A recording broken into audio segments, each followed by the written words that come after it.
nusoma Bibiliya neza nta tegeko ry'Imana ririmo. Rya cumi ni impano umuntu atanga ku bushake bwe. Hanyuma nabyo ntabwo bagitangaga buri munsi, bagitangaga rimwe mu myaka 3, nabwo kigahabwa abantu 4, kigahabwa imfubyi, kigahabwa abapfakazi, kigahabwa abatambyi, kigahabwa n'abasuhuke. None turebe kubera iki bakitaransiferaho. Ese nibo mfubyi, nibo basuhuke, nibo baki? Imfubyi bo bakibahajyana, abapfakazi se bo bakibahajyana. Ko usanga bose bakurura bishyira kandi bakavuga ko ngo ari bo bakemerewe, ngo kubera ko ngo hari abatambyi. Bizo ubundi batamba ibiki? Reka nze ngubwire, niba umuntu yihise umutambyi, Kirisito amuteye kudeta, kuko twese Yesu abizeye Kristo yaduhinduye kuba abami n'abatambyi. Niko ibyahishuwe bivuga.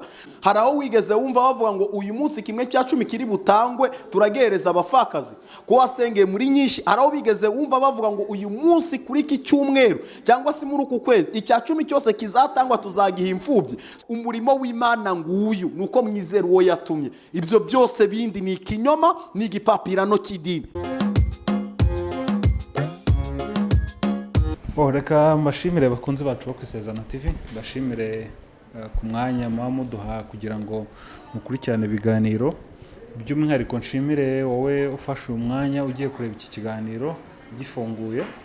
Kuri kamera zacu rero hari umukozi w'Imana twakiriye, ni Pastor Musafiri. Reka banze abasuhuze. Ndabasuhuje mu izina rya Yesu, ubuntu bw'Imana n'amahoro y'Imana biganze imitima yanyu. Amen. Amen, amen. Nari mvuze ngo ni Pastor Musafiri, ariko hari abatakuzi, ntitwakwirengagiza ko hari abatakuzi. Sinzi niba wabanza ukabibwiraho nge ukababwira n'irindi zina, niba uri n'umusore cyangwa wubatse. Murakoze cyane. Nitwa Pastor Musafiri, ngaba ndi umugabo, ndubatse, mfite umugore n'abana.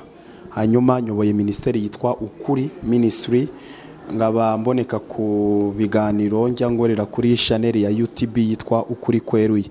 Ministeri yanjye rero ishingiye ku bintu bibiri. Cyambere ishingiye ku ijambo ry'ukuri, ukuri, kuko ibivugwa byose si ukuri, ariko ishingiye ku kuri, kandi ukuri ku ijambo ry'Imana kweruye. Umukara tuwita umukara, umweru tukawita umweru. Ntabwo tuzi kuvuga ngo urabona ngo uyu ngo ni umweru ngo ariko warugiye kuba umukara. Oya, ibintu byose tubivuga mu mazina, kandi tuvuga ijambo ry'ukuri tutitaye kubo biri byubake ndetse nabo biri bukomeretse. Ariko objectif ntabwo ari ugukomeretsa, ahubwo objectif biba ari ukubaka. Cyo ni icyambere. Cya kabiri, tugendera kuri principe ya Yesu iboneka muri Matayo 25 umurongo wa 34 kumanura kugera kuri 40.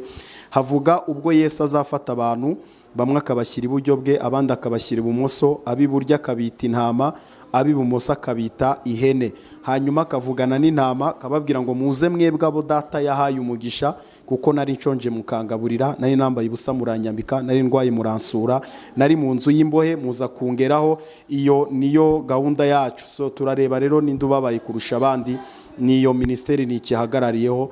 Ndumva nivuze bihagije. Imana iduhana umugisha. Ntekereza ko abantu bakumenye. Hari akantu ukomoje uti ministeri mpagara yitwa Ukuri Kweruye. Ukuri tukuvuga uko kuri. Ubushize hari ikiganiro twari twakoranye kivuga kuntu hari abakozi b'Imana cyangwa se abapasiteri bamwe bakorera ibiminateri wenda ariko batanabizi. Waje gukomoza ku kantu k'Icyacumi, ariko dusa nkaho tutabyinjiyemo neza. None abakunzi bacu badusaba ko wazagaruka ukadusobanura Icyacumi. Ubundi wenda mbere yuko twinjira no kuri icyo Cyacumi, ubundi turo ni iki? Kuko Icyacumi nacyo ribarwa nk'ituro, ariko se ubundi turo ni iki? Rikwiye gutangwa gute? Rikwiye gutangwa nande? Imana iduhana umugisha. Buriya ituro ni ugufasha Yesu. Yesu arifashije, ariko Yesu uzamubonera he? Uzamubonera mu bababaye. So amaturo atangwa mu buryo butandukanye. Hari abatanga amaturo bamanje gusa n'abahatirirwa, ariko hari n'ituro ry'ubushake. Ituro nyaryo ni ituro ryitwa umutima ukunze. Umuturo riturutse mu mutima wawe, ukumva ko iryo turo ukwiye kuritanga, ubundi iryo ni ryo turo nyaturo. Rero ushobora kubikora kubw'impamvu zawe runaka, kubwo urugero rwa hafi. Ushobora kuba mu nyubako mukoreramo, muhuriramo, mukigiramo, mugahuguriranamo, ibyo benshi bita ngo ni urusengero. ushobora kureba ukavuga ati ariko aha hantu hakeneye isuku. Kuba rero watanga ituro kugira ngo abazamu cyangwa abakibakora isuku, ibyo ntabwo ari ikibazo. Ituro rero ni ikikuvamo, apana ikintu wahatiriwe. Ni naryo turo ryiza Imana ikunda ndetse yishimira. Murakoze cyane. Ariko noneho nge ntabwo mbashije gusobanukirwa neza, noneho ni ryari umuntu akwiye gutanga ituro? Uretse kuvuga ngo ni igihe bigize, ntabwo ari inshingano z'umukristo kumva ko akwiye gutanga ituro? Wenda wavuga ngo ni inshingano z'umukristo, sinzi. Hari ikintu kimwe, hari ibintu turi butandukanye. Urabona iyo abantu bigisha bavuga ko ari itegeko, ariko sinzi niba nabyita inshingano. Yes, byaba inshingano ku ruhande rumwe, ariko mbibura ikindi kinyarwanda. Ariko ni byiza kwego umukristo akwiye gutura bitewe, ariko biva ku mutima, apana kubikora kuko yabihatiriwe. Kuko urabona ko hari abantu benshi batura bitewe n'iterabwoba bamanje kumutsindagiramo, kumanza kumupakiramo. Ariko ni byiza ko umuntu atura ituro. Ariko wavuze ngo nijyara umuntu atura ituro, ni igihe umutima we umwemeza ko iryo turo riri bwakirwe. Kuko hari amaturo yose ntabwo ari ko yakirwa, kuko Yesu yigeze rimwe ari ahantu mu rusengero, abantu baraza baratura, abakoresha bikoro baratura, abantu bari bafite amafaranga baratura. Ariko ngo Yesu abitegereze, ngo yitegereze umupfakazi warushe gutura bwa nyuma, aravuga ngo uriya niwe ukoze ikintu korwa gikomeye. Kandi ngo yaratuye agasenge, ni nguko bavuga ngo yaratuye igiceri cya 20, mu gihe abandi bari batuye 5,000, 20,000 batuye amadolari. Ariko ngo abitegereza, aravuga ngo uriya niwe muntu utuye ituro riremere, abandi bose ni ukwiyerekana. Rero igihe cyose ukwiye gutura ni igihe umutima wawe ukwemeza ko ituro ryawe riri bwimvikane mu maso y'Imana. Murakoze. Ni ukuvuga ngo ku bwawe si itegeko, si inshingano z'umukristo ko akwiye gutura? Ntabwo gutura ari itegeko. Abantu impamvu mbikoje nuko ari ubikomojeho ko abapasiteri babwira abakristo ko gutura ari itegeko, cyangwa se ari mu kristo nyakuri akwiye kubatura. Ariko noneho ngende kubaza ku bwawe nka Pastor Musafiri, ntago wemeranya n'abo ngabo bavuga ko umukristo akwiye ari itegeko ko akwiye gutura? Ariko ubundi aturira ndi icyo nicyo kibazo umuntu akwiye kwibaza, kuko abenshi inyigisho bigisha bavuga ko ari uguturira Imana. Icyo ni ikinyoma. Ntabwo Imana bayiturira. Imana irihagije muri kamere y'ubumana. Imana irishoboye, Imana irihagije. Gutura rero ni ibintu wemezwa n'umutima, ntabwo ari uguturira Imana. Bimwe bavuga ngo tugeze mu mwanya wo guturira Imana. Oya, Imana irishoboye, natwe turi kuyaka ubufasha, hanyuma natwe tujye kuyifasha. Ahubwo twebwe hari ijambo rimwe riboneka mu gitabo cy'abami ibice 6, numva ari Abami ba 2 ibice 6, havuga ngo abana b'abahanuzi ngo begera Elisa baramubwira ngo databuja, nubona ko aho turi hatubereye hato, none turakwinginze reka tujye kuri Yorodani, umuntu wese atema igiti yiyubakire aho kuba. Ntabwo bavuze ngo twubakire Imana, ngo aho Imana ikwiye kuba. Buri muntu wese atema igiti yiyubakire aho kuba. Ngo bajya kuri Yorodani batema ibiti, bubaka ahantu hanini cyane aho abana b'abahanuzi bagomba kuba. Rero mu kwiyubakira ni byiza, kuba ahantu hafite isuku ni byiza. Niba musengera ahantu nawe ukabireba ukavuga ati ariko ahantu wakubita indabyo ni byiza, ariko ahantu wahashyira intebe, izi ntebe twicaraho ntabwo ari nziza cyane, hazamo ni byiza. Niba umuntu yambaye neza n'ubundi akomeza agira agasuku, ibyo ni byiza. Ugashyiramo udutebe twiza, abantu nyine ugashyiramo amakaro, niba hari sima, ibyo ni ibintu byiza. Ariko ntabwo ari Imana uri kubakira. Ni nguko nawe ubwawe umenye ko ugomba gutora umwambaro mwiza uwo munsi ukawambara, ukavuga ati uyu mwambaro ntabwo umeshe sinawambara, ibi bimeze gutya na gutya. Ibyo rero ni ibintu byacu bya buri munsi dukwiye kubamo, ariko bitabaye itegeko ngo nutabikora ngo hari umuvumo ukuriho. Oya, nta muvumo. Iyo ni kinyoma cy'abantu bitwa ba missionnaire bagiye batuzanira, ariko reyere masiko kuri. Noneho ku bwawe igihe umukristo yabyiyumvishemo ko agomba gutura, ko akwiye kugira icyo atanga, iryo turo rikwiye gukoreshwa iki?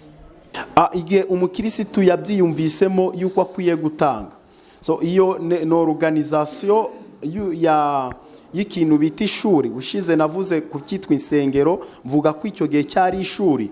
icyo gihe ishuri ryagiraga gutya rigatumira n'abantu bene data bavuye wenda muri Tesalonike, tuvuge wenda batuye i Kolosayi, bavuga ati reka dutumire bene data bo muri Tesalonike baze badufashe mu bijyanye n'imyizerere yacu, cyangwa ba Petero bazagera inaha kandi bazaba baturutse i Yerusalemu, reka nibaza tuzabafashe mu buryo bijyanye n'imyizerere yacu. Erega buriya ni byiza ko niba Pawulo niwe wabivuze, aravuga ngo ubwo twababibyemo iby'umwuka byari bikwiriye ko natwe tubasaruramo ibyo gutunga imibiri. Ibyo ni byiza, ariko biturutse ku mutima, bitari itegeko. Kuvuga ngo niba abo ba Petero barazaga bagiraga ibintu babafashamo mu ngendo zabo, kababwira ati mwakoze urugendo rurerure, iri turo nyine wa mukirisitu yatuye, kavuga ati reka nze ba Petero tubahereze ka transport.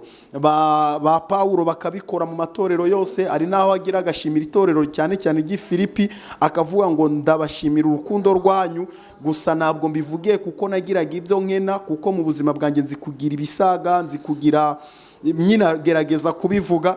Rero ni byiza ko niba iri turo rije, ya organization y'icyo twita ishuri ari bwo abantu bita urusengero, bakwiye kwicara bakareba igikenewe kurusha ikindi. Ese iri turo umukirisitu atuye turishakemo umuntu warangije kwizera, ufite wenda ubumenyi, cyangwa se wizeye Kristo mu buryo ufite imyizerere iri hejuru, azadufashe mu kwizera kwacu.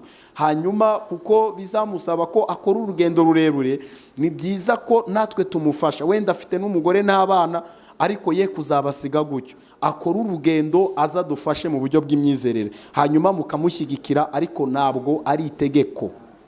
Mukamushyigikira ntabwo ari itegeko, kuko uyu muntu aramutse anabikoze ejo akagwa mu nzira, cyangwa umugore we n'abana bakabasohora mu nzu, icyo gihe uba ufite ikibazo. Weho witwa ko wumvise ubutumwa bwafashije, wazamutse, wagize ahantu ugera, icyo gihe uba ufite ikibazo ndetse gikomeye. Murakoze cyane. Ntekereza ko abantu noneho babashe kumva no kugusobanukirwa.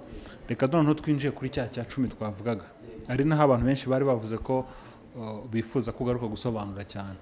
Ndashaka noneho ufata umwanya uhagije udusobanurire, kuko twe tumenyere ko mu nsengero tujyamo bakadusobanura ndetse bakadusomera n'ibyanditswe ko gutanga icya 10 ari itegeko. Iyo utagitanze ko hari bizakubaho. Noneho ku bwawe kuki ni ikihe gihamya kitwereka ko gutanga icya 10 atari inshingano z'umukristo, atari itegeko? Imana ibaha umugisha. Sinzi inshuti weho niba wari unkurikiranye, sinzi aho uri kundebera, niba ari kuri telefone, niba ari kuri mashine yawe, ndakwinginze kubw'impuhwe z'Imana, kora pause hanyuma ujye gushaka Bibiliya, yaba iya ntagatifu, yaba iya yera, cyangwa se yaba iy'ijambo ry'Imana, cyangwa se yaba iyo muri telefone. Kora pause ugende ushake Bibiliya, hanyuma tugendane, kuko iki kintu bita icya 10 rimwe na rimwe habamo no kukibeshya, kuko ibyinshi bagusomera ni muri Maraki 3:7. Uhere mu bihe by'abasogokuruza muramuteshuka, kuko ishyanga ryose mwanyimye ibyanjye, muravuga ngo twakwimye iki, mwanyimye imigabane ya kimwe mu 10, hanyuma murangije muvumwa wa muvumo. Icyo ngicyo rero iyo bageze kuri wa muvumo bakumvisha ko impamvu udatera imbere ari ukubera ko wavumwe wa muvumo, impamvu ntacyo ugeraho ari uko wavumwe wa muvumo. Ariko tumanze turebe uwo muvumo wavugwaga nuwuhe. Niyo mpamvu nagutumiye ndakubwira ngo genda ufate Bibiliya, nge nawe tugendane, kubera ko ndabizi ko ubu mvuze nta Bibiliya ufite, hari n'ibyo navuga ukumva ntibiba muri Bibiliya kandi ari Bibiliya yawe. Niyo mpamvu yishakire, yaba ufite ntagatifu ntacyo bidutwaye, ntagatifu ni nayo ibisobanura neza. Niba ufite ijambo ry'Imana yishake, niba ufite Bibiliya yera yishake, Bibiliya ufite uyifate, nurangiza tugendane. Ureke imyumvire idini ryagushyizemo, ureke imyumvire abapasiteri, abapotere, ababishop, abaprofete bagushyizemo, ufate Bibiliya, nge nawe tugendane. Tumanze turebe icya 10 cyagaragaye bwa mbere ryari. Cyagaragaye ku mugabo bitaga Aburahamu. Aburahamu niwe muntu wa mbere watangiye gutanga icya 10. Icyo gihe byari byagenze gute? Yaravuye kunyaga iminyago ahantu, hanyuma ari mu nzira agaruka azagura n'umugabo bitaga Melikisedeki. Uyu Melikisedeki Bibiliya ikagaragaza ko yari umutambyi, akaba umwami w'i Salemu. Hanyuma kuko ngo yari afite imitsima, araza ngo ahesha Aburahamu umugisha. Aburahamu wa mugisha umufasheho, ahita avuga ati nanjye utaguhereza 1/10 kwaba ari uguhomba, ngo afata 1/10 cya byose mu minyago yaramaze kunyaga ahantu yaravuye kurwana, ngo agihereza uyu mugabo bitaga Melikisedeki. Ndayifuza ko unyumva, iki 1/10 si Imana yari gitegetse Aburahamu, iyi ni impano y'ubushake uyu Aburahamu yararekuye ayihereza uyu mugabo bitaga Melikisedeki. Kubera ko ubu nshobora kwishimira uyu mukozi w'Imana turi kumwe hano kuri mikro, umunyamakuru ngavuga ngo nukuri uvuza ibintu biranezeza, none kubera iyo mpamvu ngwaye 1/10 cy'ibyo ntunze. Iryo si itegeko rye, si n'itegeko ry'Imana, ni impano ntanze ku bushake bwanjye. Nusoma Bibiliya neza nta tegeko ry'Imana ririmo, uyu mugabo Aburahamu yabikoze ku bw'ubushake bwe. Ni ikintu mu bice 14 by'itangiriro, nakubwiye ngo ushake Bibiliya ugisome icyo gice cyose uraza kubisobanukirwa neza. Uwo niwe muntu wa mbere watanze 1/10, ni impano umuntu atanga ku bushake bwe. Nguko iyo abishaka yari gutanga 5/10 cyangwa se agatanga 3/10 cyangwa se byose akabyihera Melikisedeki, iyo ni impano yaratanze ku bushake bwe. Icyo ni 1/10 cya mbere cyatanzwe na Aburahamu, ari naho 10 cya mbere cyatangiye kugaragarira. Akazi 1/10 cya kabiri cyatanzwe n'umugabo bitaga Yakobo. Yakobo amaze kuriganya mukuru w'umugisha, mukuru we yashatse kumwica. Ashatse kumwica nibwo yahungiye mu gace bitaga Ipedenelamu, ni mu burasirazuba bwo hagati. Aragenda arananirwa kuko yagendaga n'amaguru, agera mu mudugudu bitaga Ruzi. Ageze muri uwo mudugudu aracoka, arananirwa, arangije araryama, ibitotsi biramufata, yisegura ibuye. Akikisegura ibuye ngo abona urwego ruzamuka, abamarayika barumanuka, abandi baruzamukaho. Hejuru y'urwo rwego humvikana ijwi riramubwira ngo Yakobo mwana wanjye, ntabwo nzagusiga, sinzaguhana, sinzagutererana, kugeza igihe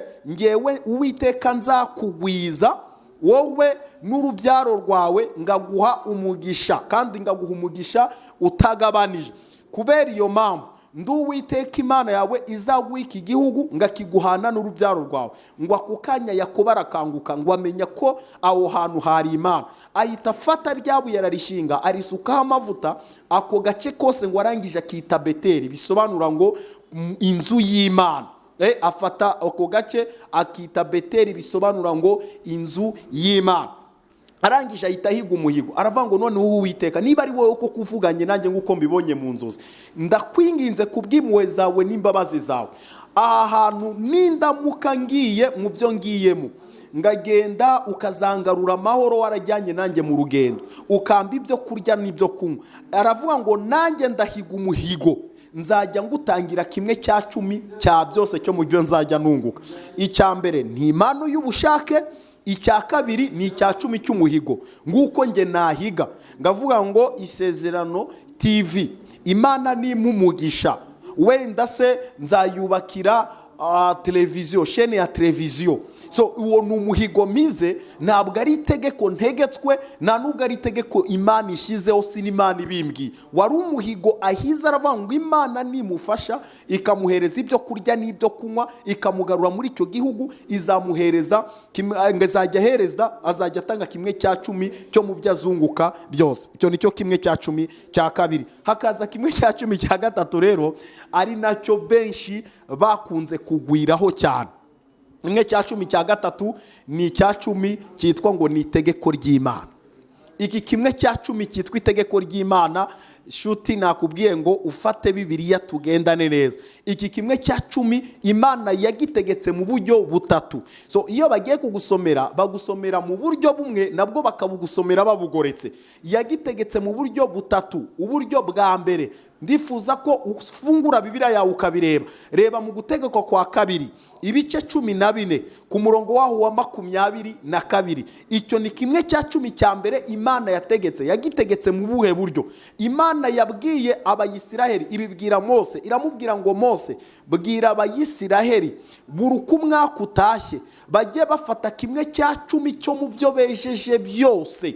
So bafate 1/10 mu byo bejeje, niba ari ibigori bafatemo 1/10, niba ari ibijumba bafatemo 1/10 cy'ibijumba bejeje, niba ari amasaka bafate 1/10 cy'amasaka bejeje, hanyuma bafate uburiza bw'amatungo muri 1/10 cyo mu mikumbi yabo. Niba umuyisiraheli afite inka 10 akuremo inka imwe, hanyuma niba afite ihene 10 akuremo ihene imwe, niba afite inkoko 10 akuremo inkoko imwe, hanyuma narangiza bya byo kurya abifate abibage, hanyuma abiteke. Namara kubiteka afata umuryango we, ibyo mvuga biranditse, agende aho Imana yatoranije. Hari imisozi myinshi yabaga yaratoranijwe, hari imisozi y'Irama, hari imisozi y'Ishiro. Agenda aho Imana yatoranijwe, agenda ahantu Imana yatoranije, yicare we n'umuryango we, afate cya 1/10 cyo mu byo yejeje, akirira imbere y'Uwiteka, agisangire we n'umuryango we. Icyo 1/10 nta muntu cyahabwaga, ntabwo cyahabwaga pasiteri, ni cyahabwaga umutambyi, ni cyahabwaga umurewe, nta muntu n'umwe cyahabwaga. Ni 10 abantu bihaga, abayisiraheli bihaga, bakagikura mu 10 cyo mu byo bejeje, hanyuma barangiza bakaza imbere y'Uwiteka, bagasangira rira n'Imana imbere y'Uwiteka, bakarira imbere y'Uwiteka. Hanyuma Imana ikanezezwa nuko abana bayo bari kuyirira imbere, Imana yarangiza ikabahereza umugisha. Iki 1/10 tuvuge niba wenda utuye ng'Ibutare, kandi wenda ahantu Imana yatoranije ari Kigali, rukuvuga ngo kandi ukaba udafite uburyo ki uzafata amasaka wejeje 1/10 cya byose ngo uzusangirire n'Imana i Kigali. Uko byagendaga ni uku, kuko biranditse, ibyo ngubwira biranditse, ubisome. Imana yaravuze ngo ibyo bya 10 byose mu byo mwejeje muzabifate, nimurangiza mubigurishe, hanyuma numara kubigurisha ugenda i Kigali, kuko ni Kigali aho hari amasoko. Urumva, ugenda aho Imana yatoranije, ubwo kuvuga i Kigali ni urugero natangaga, ugenda aho Imana yatoranije, nurangiza cya 1/10 mu byo wagurishije, ugende ukiguremo ibyo ushaka. Wakiguramo amandazi, ibyo ni ibikureba. Wakiguramo umuceri gusa akaba ari urya, ibyo ni ibikureba. Ariko icyangombwa ni uko ufata cya 1/10 hanyuma ukagenda ugasangira n'umuryango wawe, ugasangirira imbere y'Uwiteka. Imana ikaguha umugisha. Ni 1/10 umuntu yihaga ku giti cye, ntabwo ari 1/10 yaherezaga umuntu uwo ari we wese. Icyo ni 1/10 cya mbere Imana yategetse. Akaza 1/10 cya kabiri. Iki 1/10 cya kabiri uragisanga mu Gitegeko kwa 2 ibice 14 umurongo waho wa 28, uze gusoma n'umurongo waho wa 29. Ni 1/10 cyahabwaga abantu 4. Cyahabwaga uwa mbere, cyahabwaga imfubyi, kigahabwa umupfakazi, kigahabwa umusuhuke, cyangiza kigahabwa n'umutambyi ari we murewe. Ni 10 cyahabwaga abantu 3, nongere mbasubiremo. Uwa mbere cyahabwaga imfubyi, kigahabwa umupfakazi, kigahabwa umutambyi ari we murewi, kigahabwa n'umusuhuke w'umunyamahanga. Urugero, niba ari umurundi cyangwa se ari umugande waje gupagasa mu Rwanda, so ntabwo ari ukuva mu Bugande cyangwa kuva muri Kenya cyangwa ahandi hantu ari hose nguze gutembera mu Rwanda ngo wemerewe 10. Oya, umuntu waje gupagasa, waje mu gihugu bitewe n'ubuzima, umupagasi ari wo bitaga umusuhuke, yabaga yemerewe gufata cya 1/10. Ni abantu 4 cyahabwaga. Hanyuma nabyo ntabwo bagitangaga buri munsi, bagitangaga rimwe mu myaka 3, nibwo batangaga icyo 1/10. Hakaza ikindi 1/10 cya gatatu kiboneka mu gitabo cyo kubara ibice byaho 18 ku murongo wawo wa 25. Ni 10 abarewi batangaga. Mu yandi magambo, abarewi bazaniragwaga 1/10 cyangwa se abatambyi cya 1/10 nakubwiye, nabo bagakuramo 1/10 cya 10 babahaye, barangiza bakagihereza Uwiteka, bagakuramo ibyo bereza Uwiteka, ibindi bakabihereza abakene. Nibyo bya 10 uko ari 3. So rero nshuti muvandimwe wo umurikiranye, ndifuza kunyumva neza. 1/10 bakubwira ikiboneka muri Maraki. So buriya hari ikibazo gihari ndetse kinakomeye. Imana ivugana nanjye, ivugana na Dawidi, ivugana na Yeremiya, ivugana n'abanyamakuru ba Bisezerano TV. So ntabwo ariyo Mana ivugana nawe. So buri muntu wese Imana ivugana nawe bitewe n'impamvu runaka ishatse kuvugana nawe. Ikindi Bibiliya nayivuzeho kenshi, benshi bananyumva nabi, ariko Bibiliya ni inyanja ngari, kandi muri iyi nyanja buri wese akuramo akantu bitewe n'umusaruro ashaka kukabyazamo. Iyo bagusomera Maraki 3, bagasoma mu bice byaho 7. Rero uyu ni umuzingo. So izi titire nibo abantu nibo bagiye bazishyiraho. Wari umuzingo wa Maraki, ubuhanuzi bwa Maraki yagiye avuga. Rero reka guhera mu bice 3, hera mu bice 2 cyangwa uhere mu gice cya mbere, urebe ese Maraki yatumwaga kuri bande? Yatumwaga ku bwoko bwitwa Abalewi. Abalewi bari banuki, nibo bantu bakoraga umurimo w'ibitambo, nibo bantu batambiraga Uwiteka. Aba bantu bitwa Abalewi nibo bantu batambiraga Imana, nibo bantu bakoraga umurimo w'ibintu bijyanye n'ibyo ku gicaniro. Noneho kuko bazanirwaga 1/10, ariko bo ntibakuremo cya 1/10 cy'Icyacumi. Muri ibyo bice 2 birebe neza, Maraki yaratumwe ku Balewi, ntabwo yaratumwe no ku bwoko bwose bwa Isiraheli. Bibiliya avuga ngo uhereye mu bihe bya basogokuruza muhora muteshuka kuko ishyanga ryose mwanyimye ibyanyu. None twumve, dufatire ijambo ishyanga turishyire mu Gifaransa. Ishyanga ni iki mu Gifaransa? Ishyanga ni nation. Ishyanga ni nation. Niba mu Cyongereza ari nation, mu mbabarire ntabwo ni ndumwongereza, ngewe ibyanjye ni Gifaransa n'Ikinyarwanda, ariko ishyanga ni nation. So Imana ivugana nation ntabwo iyobowe ko monde ihari, ivugana na nation ntabwo iyobowe ku isi ihari. So rero ntabwo uyu Maraki yaratumwe ku isi, yaratumwe ku bwoko, yaratumwe ku gashyanga, ntabwo nubwo ari ishyanga ryose rya Isiraheli, yaratumwe ku Balewi. Imana ngo uhere mu bihe bya basogokuruza. Basogokuruza bavugwaga ni bande? Wanababaza ntibabasobanura. Sogokuruza wavugwaga no bitaga Abihu na Nadabu, bigeze bakorera amafuti ku gicaniro, Imana ibicira ku gicaniro. Aba kabiri ni bene Eli, Hofuni no bitaga Finehasi, nabo bazize, nibo bazanye ifurusheti, ifoke, bajyaga bafata ibintu byo ku gicaniro bagasambanya n'abagore bo ku gicaniro. Mwere mu bihe bya basogokuruza, abo ni basogokuruza bagiye bakorera amafuti ku gicaniro. Rero Maraki aza guhanura abo basogokuruza yabacagamo umugani ngo uravuga ngo muhora muteshuka kuko ishyanga ryose mwanyimye ibyanyu. Ishyanga rivugwa ni ishyanga ry'Abalewi. Ntabwo havugwa ishyanga, ntabwo wowe uri umulewi. So ntabwo uri umulewi, nta nubwo uzigera ubawe. Imana irimo iravugana n'Abalewi. Iyo batakoraga ibyo, niko Imana yabahanishaga ibyago byo kuninda ndetse no kuba ababembe. Ariko wowe uyu munsi iyo bagiye kukwigisha bakubwira ko impamvu udatera imbere, impamvu utagera ku musaruro w'ibintu runaka ari uko utatanze 1/10. Ariko inshuti Evode wowe unkurikiranye nawe uri hano, mbabarira umbwire, sinzi niba aya makuru yaza. Abasilamu nta 10 batanga, n'abakatolike nta 10 batanga. Ese kubera ko abakatolike ninde ubarusha ubukire? Abarokore bagitanga buri munsi kuki badakira, kuki batagera ku musaruro abandi bose bageraho? Ni kihe kibazo gihari? Ese umuvumo ufata abarokore ntabwo ari ufata abakatolike? Ariko pastor, wenda akenshi ntekereza ko nubwo bavuga ngo ntabwo kenshi baba bavuga iterambere rya hano ku isi, baba bareba iterambere ry'umwuka ko Imana izakugororera, ariko mu buryo bwa cyagiye wenda nitugera mu ijuru. Urakoze cyane.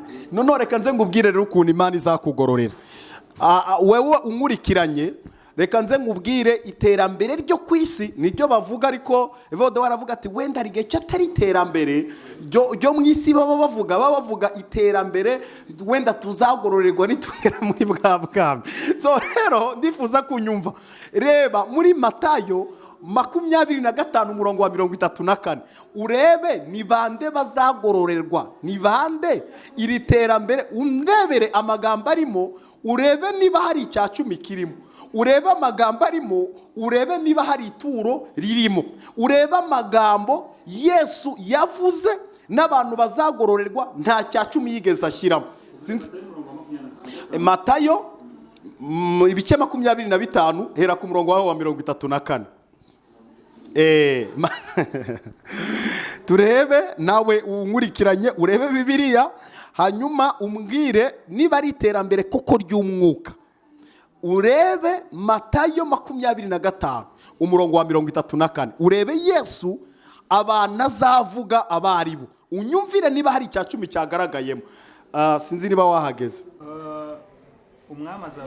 Umwami azabwira abari iburyo bwe ati nimuze mwebwe abo data yahaye umugisha murabwe ubwami bwabatunganirijwe uhereye ku kuremwa kw'isi. Komeza. Ugere kuri 34 umva uko havuga. Aravuga ngo umwami azabwira abari iburyo bwe ati nimuze mwebwe abo data yahaye umugisha. Noneho turareba abo ise yahaye umugisha ni bande? Ese n'abatanze 1/10 muragwe ubwami bwabatunganirijwe uhereye ku kuremwa kw'isi.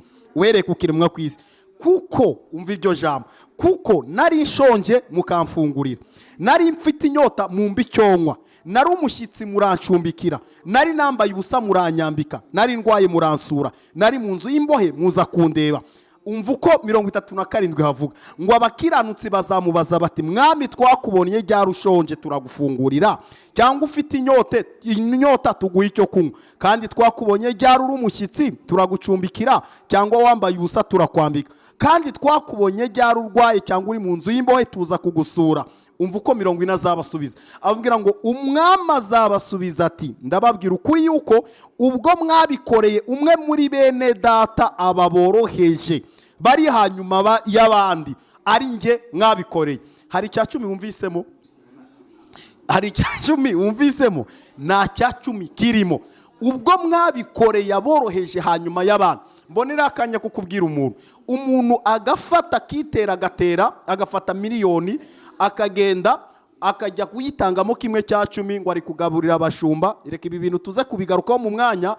Kandi iwe asize muri karitsiye atuyemo imfubyi, abakene, abashonje, abarwayi. Hari umwene data w'i Burundi nigeze mvuga ku nyigisho z'icya 10 arantwenza, wamugani we ni wavuze ngo arantwenza, arambwira ngo nagize ikibazo idini nyimazemo imyaka 20, ni idini rikomeye, ni idini ya Pentecote, nyimazemo imyaka 20 banyigishije 1/10 ku buryo niyo nahuraga n'akantu gato numvaga ko ari 1/10 gitumye mpura nacyo bitewe nuko nta gikiranutse uko bikwiriye. Ati ngewe nashoboraga kuburara ariko 1/10 ngagikiranukaho. Arambwira ati ariko hari igihe kigeze kigera ngewe nza inzu yangirashya. Wenda mwene data niba ngurikiranye wenda araza kubyumva cyane. Hari igihe cyageze inzu yiwangirashya, abasilamu, abakatolike, abantu baraho ngaho bose baraza baranyagira. Arambwira ngo bamereza imyenda, umugore baramwambika, nanjye baranyambika, abana barabambika, hanyuma bampa n'amafaranga. Arambwira ngo mu mafaranga nungutse bamaye nabonyemo 1,900,000. Arambwira ngo mwidini nkoreramo nta numwe wigeze ugira icyo afasha habe na kimwe, kandi ni idini ry'umwuka nta kintu na kimwe bigeze bamfasha habe na kimwe. Ariko kuko yigishijwe 1/10 afata amafaranga 190 aragenda bitanga muri eglise. So noneho ugasanga Yesu hari amagambo yigeze avuga, aravuga ngo amategeko yose nyakubiye muri 2. Cyambere ukundishe mugenzi wawe umutima wose n'ubwenge bwawe bwose n'ubugingo bwawe bwose, cyo ni cyambere. Cya kabiri ukundisha Imana umutima wawe wose n'ubwenge bwawe bwose, ukunde mugenzi wawe nguko wikunda. Noneho reba aya mategeko undebere uyu muntu n'umudiyakoni atanga icya 10 neza, inzu yirahiye. Umuntu wakoze igitangaza nuwamubwiye ngo pole rwose ibyakubayeho twarabimenye, ariko ihangane n'ibigeragezo ariko uzabivamo. Mu gihe cy'umusilamu umukatolike we arebye ati yewe mwene data we n'ikibazo, yarangiza agafata udufaranga afite yarangiza akamushyigikira. Nono hanyuma warangiza ukambwira ngo iki 1/10 ngo kuko utagitanze ngo wagize umuvumo. Wowe wenda wari wambwiye kugira ngo abantu basobanukirwe niba kuko mu buryo bw'umwuka ari byo babashatse kuvuga, ariko reka tugaruke mu buryo bw'umubiri. Uyu munsi iyo uganire n'umupasiteri, tuvuge n'ubutanze 1/10, ndabisi ko waganire na benshi, hanyuma ukagitanga, wenda ukabona umuntu babaye ukakimu ahita guhugura akakubwira toya nabo 1/10 ari cy'abantu bababaye, ahubwo kimwe cya cumi kigomba guhabwa abashumba. Umushumba ati kigomba guhabwa abashumba kuko nitwe tucyemerewe, kuko turi abatambyi. Ese tumanze turebe icya cumi cy'itegeko ry'Imana cyatangwaga ryari? Cyatangwaga rimwe mu myaka 3, nabwo kigahabwa abantu 4, kigahabwa imfubyi, kigahabwa abapfakazi, kigahabwa abatambyi, kigahabwa n'abasuhuke. None turebe kubera iki bakitaranziferaho. Ese nibo mfubyi, nibo basuhuke, nibo baki? Imfubyi bo bakibahajyana, abapfakazi se bo bakibahajyana. Ko usanga bose bakurura bishyira kandi bakavuga ko ngo ari bo bakemerewe, ngo kubera ko ngo ari abatambyi. Bizo ubundi batamba ibiki? Reka nze ngubwire, wenda nubwo ari indi topic. Niba umuntu yiyise umutambyi, Kristo amuteye kudeta, kuko twese Yesu abizeye Kristo yaduhinduye kuba abami n'abatambyi. Niko ibyahishwe bivuga ngo kandi tuzima mu isi. None iyo umuntu yiyita umutambyi ngo yemerewe kimwe cya cumi, abundi abadutambira ibiki? Niba we ari umutambyi uri special, urumva ngo mu yandi magambo yagaruye ibitambo.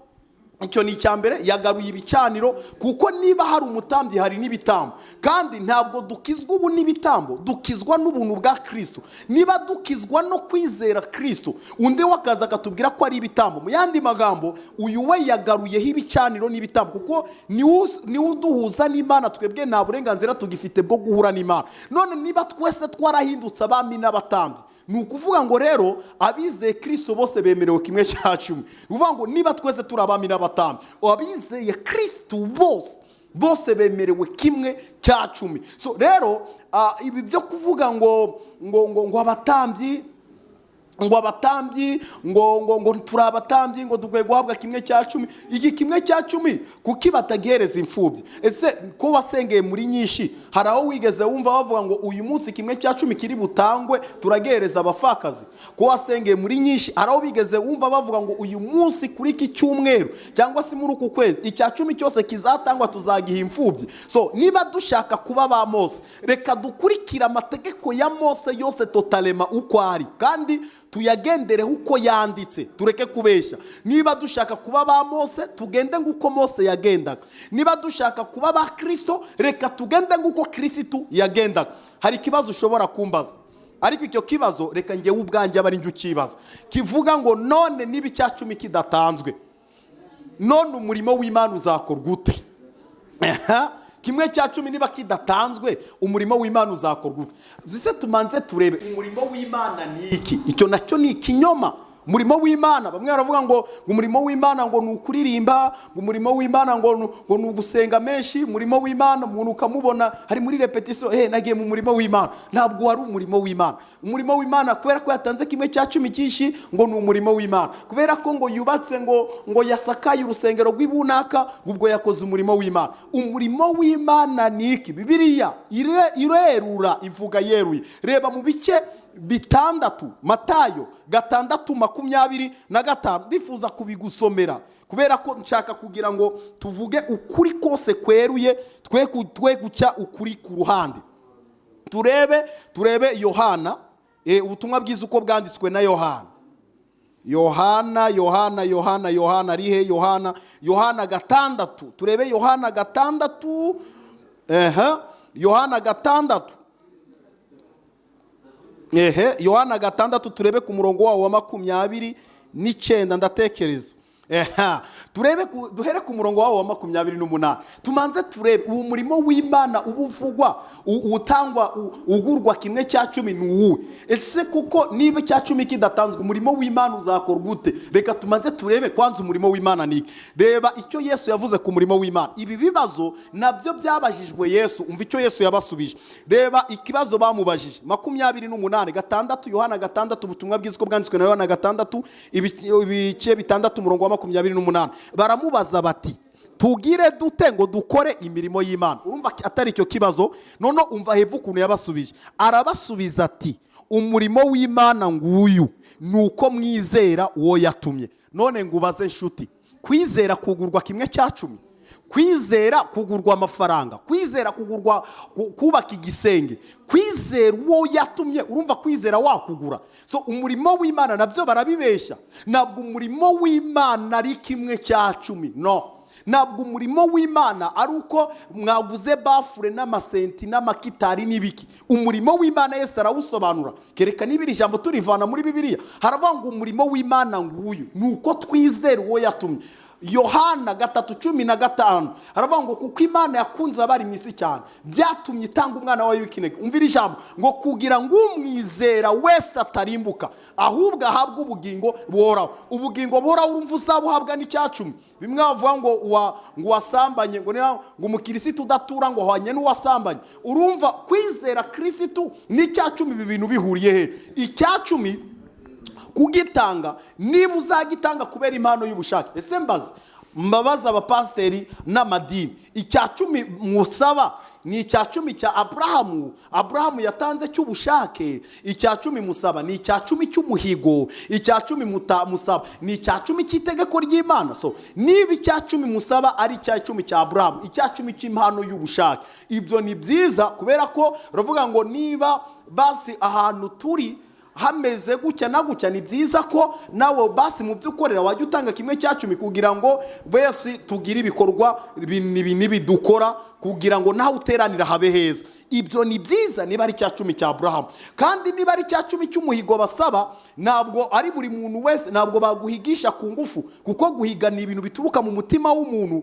Ntabwo ubwo Yakobo yahize, ntabwo abantu bose bari bahari icyo gihe bahize. Guhiga ni uburenganzira bw'umuntu. Nguko wahiga ukavuga ngo ngewe Isezerano TV batambutse ibiganiro byiza, ndifuza ko mbazamura ngagira ikintu mbakorera ngabatera inkunga bakagera kure. Ibyo ni byiza, ariko ntabwo ari itegeko.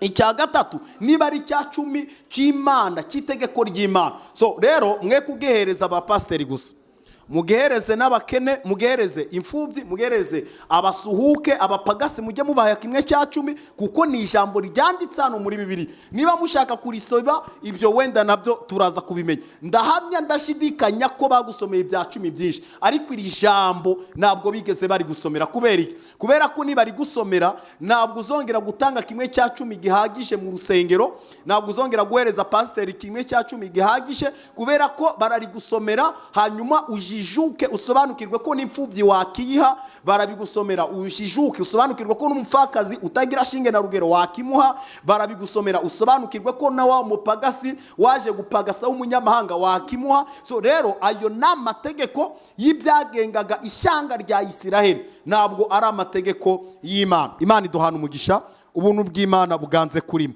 Ndatekereza usobanukirwa umurimo w'Imana wakorwa gute. Ntabwo umurimo w'Imana ukorwa n'amafaranga. Hoya kereka niba tubisi umurimo w'Imana Yesu yarawusobanura. Ibyo barabimubazaga. None kuza abantu kababwira ngo abarushye n'abaremerewe baze basange, n'udafite ifeza ngo azumuhereze ngo ibyawe n'ubuntu. None utekereza ko umurimo w'Imana uzakorwa gute? Singibi biranditse, ntabwo ari njye ubyanditse. Aravuga ngo umurimo w'Imana nguyu nuko mwizera uwo yatumye. Ibyo byose bindi ni ikinyoma, ni igipapirano cy'idini. Ibyo ni iby'idini rigushyiramo, ariko siko kuri. Imana iduhana umugisha. Urakoze Pastor Musafiri. Ariko se ngiye numvise bisobanuye cyane, ntekereza ko abantu nabo bagize muri comment bazatubwira uko babyumvishije. Wenda niba hari n'ibyo bifuza ko twongera kukubaza, twizeye ko uzagaruka gusobanura. Ariko se ko abantu benshi ntekereza ko hari imirongo basomeye kandi barayemera. N'uyu munsi ntekereza ko nubwo bisobanura ariko abantu still baracyafite ibyo bemera. Urumva ufite imbaraga zo kuzahangana kugeza abantu basobanukiwe bakamenya ko icya 10 atari ko gisobanurwa. Izo mbaraga ntazo mfite, ntazo mfite. Na Yesu yaje yari umwana w'Imana, ariko yagiye gisubirayo abantu badakijijwe. Uko byagenda kose twebwe icyacu nukuvuga umwuka wera ni uzahindura. Nta nubwo ngubwira kuko ntabwo ngukururira ngo uze mu idini incumbye, ntabwo ari ibyo ngibyo. Hoya, ahubwo ndimo ndabikubwira kugira ngo umenye ukuri. Nge Imana impamagariye kuvuga ukuri, ntabwo impamagariye kugira ngo ngukomveke. Hoya, kumva ukuri ni uburenganzira bwawe, kuko urumva umuntu nta nubwo biranagoye kugira ngo umuntu aba afite ikintu yayigishijwe imyaka. Uzarebe umunywi w'urumogi cyangwa se umunywi w'itabi runaka, kuba byonyine yaranyweye urumogi cyangwa se itabi atari siba amezi 6, biba bihagije ko asigara amanipirwa n'iryo tabi, aba ari munsi, ari under authority y'iryo tabi. Iyo ataribuze yumva we yasara, yanapfa, yanahwera, yanarangira, aba yumva ibitekerezo bye biri kuri rya tabi. So rero iki ni ikinyoma cyagwiriye kimaze n'imyaka myinshi. Biranagoye cyane kugira ngo umuntu murutsemo uburozi ari imyaka 10, 20, 15 kuva ku munsi wa mbere agikizwa. Bamusomeye yuko 1/10 gihabwa pasteri, 1/10 iyo utakizanye ugira imifumo. Ariko nibyo nyine yagiye asomerwa, nibyo yagiye yakira. Uyu munsi yakiye ikindi kinatarazi, ikindi kinatarazi ko kiba hano. Rero kuita ko abyiyumvisha kanya gato ngako guhumbya ntabwo ari ikintu cyoroshye, ntabwo ari ikintu cyoroshye. Ariko nashaka gushishikarira kumenya ukuri, azagusobanukirwa, kuko nta nubwo ngira ngo wumve ukuri kwanjye, ahubwo nawe shishikarira gusoma ibyanditswe, umanze umenye ese koko niba 1/10 koko ari itegeko ry'Imana. None kuki batakubwira ko ukwiye kugereza n'imfubyi? Kuki batakubwira ko ukwiye kugereza n'abapfakazi? Kuki batakikubwira ko ukwiye kugereza n'umusuhuke n'uyu mupagasi? Kuki se bakubwira ko ari bo kigenewe? Ese mu isezerano rishya imfubyi n'abapfakazi n'abapagasi bashyizwe uruhande, hanyuma abiyita abatambyi, abiyita abarewi aba ari bo basigara bonyine?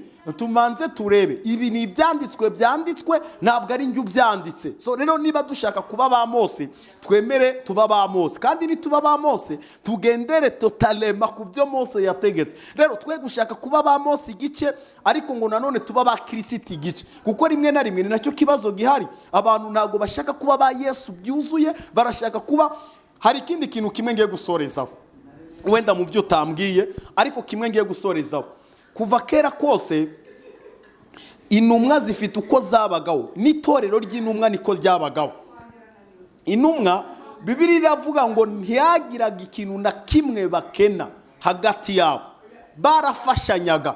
So ubundi iki kintu gisa no kwentimida abantu ahantu cyagiye giturutse reka mve ku ruhande rw'abakozi b'Imana, nge no ku ruhande rw'aba bantu bangurikiranye. Aba bantu bitwa barokore, bitwa abakirisitu, nabo bagiye bagira ikintu cyitwa ubugugu. Noneho kugira ngo bashyigikire abitwa ko bakorera Imana, aba bantu babafasha mu bintu bijyanye n'imyizerere, babafasha kugira ngo umuntu asobanukirwe, babafasha kubasengera. Aba bantu kugira ngo babashyigikire nabo bagiye bagira. Uyu munsi nekereza ko Isezerano TV hagiye hatambuka ibiganiro byinshi byiza, nagiye mbikurikirana. Benshi bagiye bavuga twarafashijwe, twafashijwe. Ariko kugira ngo uyu muntu azatekereze ku Isezerano TV kugira ngo ikiganiro gisoke abe yatakaye megabyte, ntabwo biba wowe agwana gusa no kufashwa kwe. Ariko ntabwo azi kureba avuga ati ariko aba bantu n'aba bantu baba babatumiye biba byanabatwaye n'imbaraga kugira ngo badusobanurire. Noneho reka tubashyigikire. Rero icyo ni nacyo kintu cyagiye kivuka mu cyitwa abakozi b'Imana. Abakozi b'Imana ntabwo bagiye bafatwa n'aya maboko ngo itorero ry'intumwa rishyigikirwe. Ba Petero niko bajyaga bagira abantu bafata amaboko, ba Paulo bajyaga bagira abantu bafata amaboko, kaba abantu bakavuga ati ariko uyu muntu afite ibintu by'Imana, reka tumushyigikire, ntazasonze, ntazaburare, ntazagire gute, tumenye niba yaryamye. Umukozi w'Imana barimo baramusohora mu we n'abana be. Ni gute uyu mukozi w'Imana atazashaka inzandiko zikwentimida? Azazishaka, kuko ntabwo ushaka gufata amaboko ye. Nicyo gituma ama intimidation yagwiriye, nicyo gituma bakwentimida. Mu bihe by'abasogokuruza waravumwe, noneho agahita akubwira ati wavumwe wa muvumo, ntanga bimwe bya 10 n'ibirara nurimo, bitange n'utabitanga. Niyo mpamvu udatera imbere, niyo mpamvu utagera ahantu runaka, niyo mpamvu ibintu byawe bidakunda, niyo mpamvu mbese agahora kwentimida cyane kugira ngo kuko nawe wahamuke uvuga ati kuko disi naravumwe, kuko disi yaranze, kuko disi niyo mpamvu ntagera, kuko disi. Noneho ujye kuyakoramo uyamuzanire, ntuyamuzanire kubw'umutima ukunze, ahubwo uyamuzanire kubw'iterabwoba yamanje kukubikamo. Ibyo rero rimwe na rimwe ni namwe mwabiteye. So fata amaboko ye, ye gusonza be kumusohora mu nzu, be kugira gute, hanyuma urebe ko atazigisha inyigisho z'ukuri, hanyuma nabirenga akigisha inyigisho z'amafuti zimwe zo kukwentimida. Ni bya bindi nyine bavuga ngo umwana wa nido, ngo niba ngo umwana ugiye gupfa n'ubwo wamuha nido n'ubundi ararenga agapfa, n'ubundi ni wa wundi uba warabaye igicamuke utazi kunyugwa n'ibyo abonye. So rero icyo nicyo kibazo cyagiye kivuka, aba bantu kugira ngo anabisobanukirwe neza imbaraga zimuhindura ku myumvire amaranye igihe, ntabwo ari ibintu byoroshye, ariko uko byagenda kose ndabizi ko 3 cyangwa 2 bafite uwo mutima, bafite uwo muhati wo kumva ukuri, uko kuri kuzamubatura mu izina rya Yesu Kristo w'i Nazareti. Naho ngewe rero rwose nk'uko wari ubimbajije, nta mbaraga izo arizo zose mfite, kuko ngewe ntabwo nashobora guhindura umuntu, ariko imbaraga ya Mwuka Wera iramutse ishoreye iri jambo, abantu bamenye ukuri kandi ukuri kukababatura mu izina rya Yesu. Murakoze cyane. Urakoze pastor.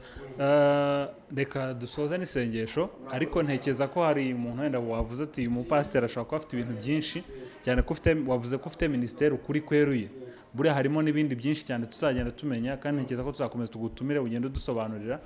Uyu muntu yakubona gute mbere yuko dusoza n'isengesho? Murakoze cyane. Telefone yanjye ni 0788 27 98 405. Imana iduhana umugisha, iri kuri WhatsApp 0788 27 98 405. Imana iduhana umugisha, kandi mboneka kuri channel yanjye ya YouTube yitwa Ukuri Kweruye. Iyo wanditse Ukuri Kweruye utubona inyigisho zacu, ni inyigisho z'ukuri, inyigisho zibatura. So tuvugiramo ukuri kose rero, tubere dusenya ikinyoma cyose, ntabwo tusigiriza, na nubwo tukubwira inyigisho zakira inzu, akira imodoka, ibyo byose ndabihanura kandi birakunda cyane, ariko tubivuga mu gihe cyabyo. So rero Imana duhana umugisha, ubuntu bw'Imana n'amahoro y'Imana biganza imitima yanyu. Shalom. Reka dusengane Imana yacu mu izina rya Yesu.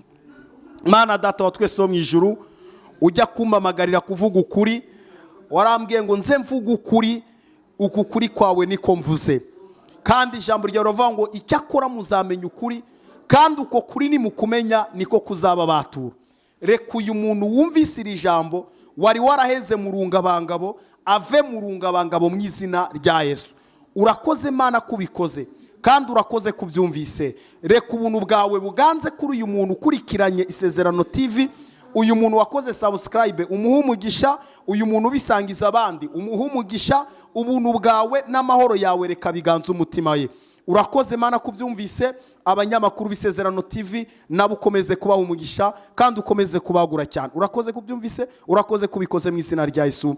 Amen. Imana iguha umugisha, niwibagirwe gukanda subscribe, kandi nukuri nubibagirwe no kuzabisangiza abandi. Isezerano TV ni channel nziza cyane, tumenyeraho byinshi cyane bitandukanye. Imana iguha umugisha, we wihanganye ukaba wakurikiranye ikiganiro cyose, nukuri niba utari wayikora niwibagirwe kuyikora. Habwa umugisha n'Imana, ubuntu bw'Imana n'amahoro y'Imana biganza umutima wawe mu izina rya Yesu. Amen.